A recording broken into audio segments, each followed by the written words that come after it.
Hello friend, doctor R के wait पेट channel में आपका स्वागत है। आज मैं आप लोगों को इस वीडियो में बताने वाला हूं कि पशु जब बच्चा दे देता है तो उसकी जो जेर होती है वो नहीं निकलती है, तो उसके क्या कारण होते हैं, लक्षण कैसे दिखते हैं, हम लोग इसका इलाज किस प्रकार से करते हैं, इसके बारे में आज हम लोग बात करते हैं।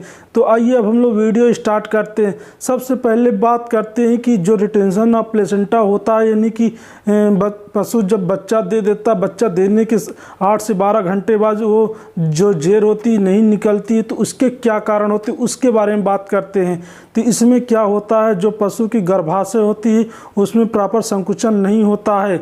जब प्रॉपर संकुचन नहीं होता है तो वो जो जेर होती है वो मतलब उसके अंदर ही रह जाती है, मतलब सर्विक्स के अंदर ही रह जाती है और वो बाहर नहीं निकलती। इसका पहला ये कारण हो गया। दूसरा कारण बैक्टीरियल इन्फेक्शन के कारण से भी हो सकता है, जैसे कि ब्रुसेला एबार्टस का जो बैक्टीरिया होता है वो जन्म से पहले ही बच्चा फेंक देता है। जब जन्म से पहले ही बच्चा फेंक देता है तो उसके वजह से रिटेंशन ऑफ प्लेसेंटा पशुओं में देखा जाता है। ये दूसरा कारण है। तीसरा कारण ये हो सकता है, जैसे उसमें कोई विटामिन्स की कमी की वजह से हो सकता है या मिनरल की डिफिशियंसी की वजह से हो सकता है। विटामिन और मिनरल की जब डिफिशियंसी हो जाती है तो पशु की जो इम्यूनिटी होती है, देखा जाता है कि जो कैल्शियम होता है उसमें भी देखेंगे कि इम्यूनिटी जब कमज़ोर हो जाती है प्रॉपरली, मतलब उसके गर्भाशय में संकुचन नहीं हो पाता है। जब संकुचन नहीं हो पाता है तो पशु की जो जेर होती है उसी के अंदर रहती है सर्विक्स के, इसलिए वो बाहर नहीं निकल पाती। ये इसका कारण होता है। अब हम लक्षण के बारे में बात करते हैं। तो लक्षण में आप देखेंगे कि जो प्लेसेंटल मेम्ब्रेन होती है, यानी कि जो जेर होती है बच्चा दे देती है, बच्चा देने के 7-8 घंटे बाद मतलब देखेंगे 8 से 12 घंटे हो जाते हैं तो पशु जेर नहीं निकालता है।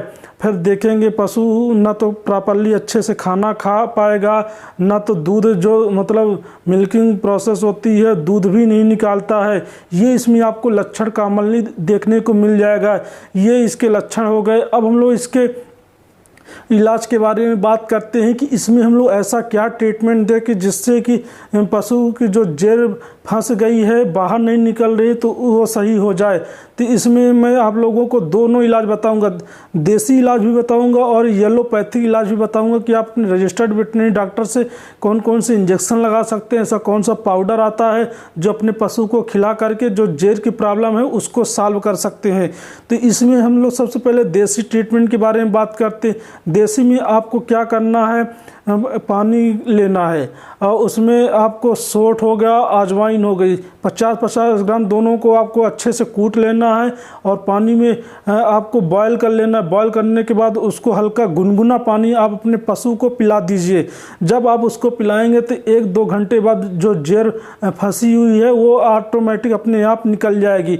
ये इसका पहला तरीका होता है। दूसरा तरीका ये भी हो सकता है, बाज़ार से आप मैग्नीशियम सल्फेट का जो पाउडर आता है उसको पानी में घोल करके आप अपने पशु को पिला दीजिए, उससे भी मतलब जेर निकल जाती है। ये 2 तरीका मैंने आपको बताया। अब आइए हम लोग येलोपैथिक ट्रीटमेंट के बारे में बात करते हैं कि पशुओं को येलोपैथिक ट्रीटमेंट क्या करवा सकते हैं। तो उस कंडीशन में जैसे आपके पशु जेर नहीं निकाल रहा है, बहुत मतलब टाइम लग रहा है, तो जो पहले इंजेक्शन लगाया जाता है ऑक्सीटोसिन का, इस समय ये करंट में भारत सरकार ने इसको बैन कर दिया है। अब ऑक्सीटोसिन का इंजेक्शन नहीं लगाते हैं।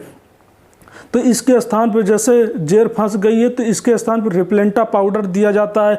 रिप्लेंटा पाउडर मार्केट से आप खरीद लीजिए, 50-50 ग्राम करके आप अपने पशु को रिप्लेंटा का जो पाउडर आता है उसको खिला दीजिए फीड में मिक्स करके। तो आपका जो पशु है जो जेर की प्रॉब्लम है आप देखेंगे 12 से 14 घंटे में जेर की जो प्रॉब्लम है वो सॉल्व हो जाएगी।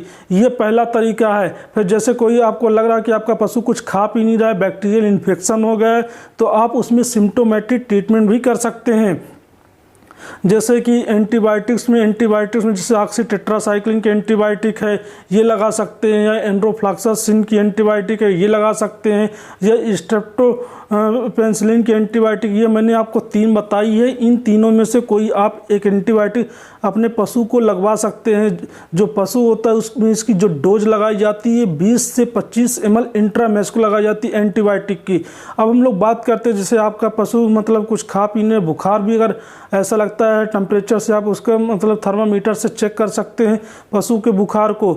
यदि 101.5 डिग्री फ़ारेनहाइट से ज़्यादा आ रहा है तो समझ जाइए कि आपके पशु को बुखार है, जिसके वजह से वो ना प्रॉपरली खा रहा है, ना पानी भी पी पा रहा है, दूध भी नहीं देगा। जब प्लेसेंटा मतलब जो जेर होती है फंसी रहती है तो उस कंडीशन में आप मिलॉक्सिकेम प्लस पैरासीटामोल को जो कॉम्बिनेशन का इंजेक्शन आता है वो आप अपने पशु को 10 से 15 ml इंट्रामैस को लगा सकते हैं।